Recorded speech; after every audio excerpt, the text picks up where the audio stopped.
Guys, welcome to our channel mister సిస్నరీ. Bigg Boss Telugu season 8లో ఎప్పుడు ఏం జరుగుతుందో ఊహించడం కష్టతరంగా మారుతుంది.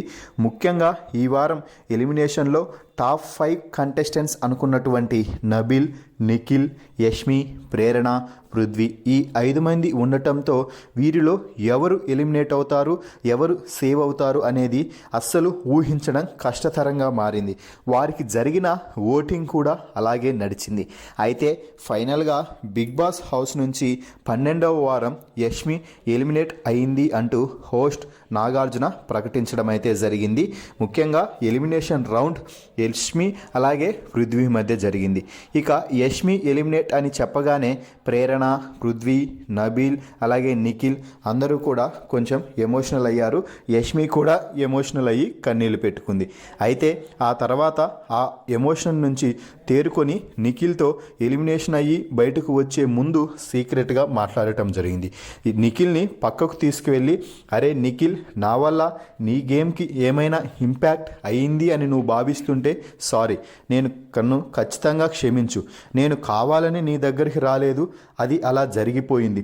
నువ్వంటే నాకు బాగా ఇష్టం, అది ఒక స్నేహితుడిగా మాత్రమే. మనం ఈ గేమ్లో ఎన్నోసార్లు గొడవలు పడ్డాము, మళ్ళీ కలిసిపోయాము. అవన్నీ మర్చిపో. నీ గేమ్ గురించి మాత్రమే ఈ 3 వీక్స్ ఆలోచించు. బయటకు వచ్చాక నీ లైఫ్ ఎలాగూ నీకు ఉంది కాబట్టి అన్నీ నీకు అనుకూలంగా లభిస్తాయి.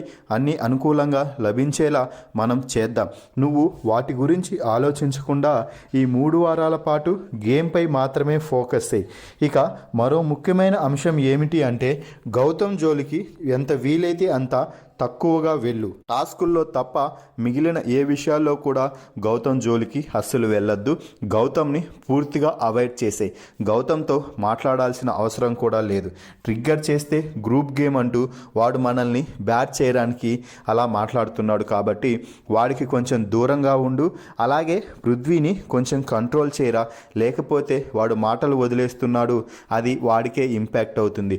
నువ్వే ఇక పృథ్వీని చూసుకోవాలి అంటూ చెప్పడంతో నిఖిల్ కూడా ఎమోషనల్గా మాట్లాడుతూ, అలాగే యష్మి, నువ్వు ఖచ్చితంగా ఈ వారం సేవ్ అవుతావు అనుకున్నాను, కానీ నువ్వు ఎలిమినేట్ అయిపోతున్నావు అంటూ ఎమోషనల్ అయ్యి కన్నీళ్లు పెట్టుకోవడంతో యష్మి కూడా కన్నీళ్లు పెట్టుకొని, నేను బయటికి వెళ్ళి నీ విజయం కోసం కష్టపడతాను అంటూ చెప్పి బిగ్ బాస్ హౌస్ నుంచి బయటకైతే వెళ్ళిపోయింది. మరి యష్మి నిఖిల్తో చెప్పిన ఈ మాటలపై మీ అభిప్రాయాన్ని కామెంట్స్ రూపంలో తెలపండి. మరిన్ని బిగ్ బాస్ లైవ్ అప్డేట్స్ కోసం మన ఛానల్ని చూస్తూ ఉండండి. Please subscribe our YouTube channel mister సిస్నరీ.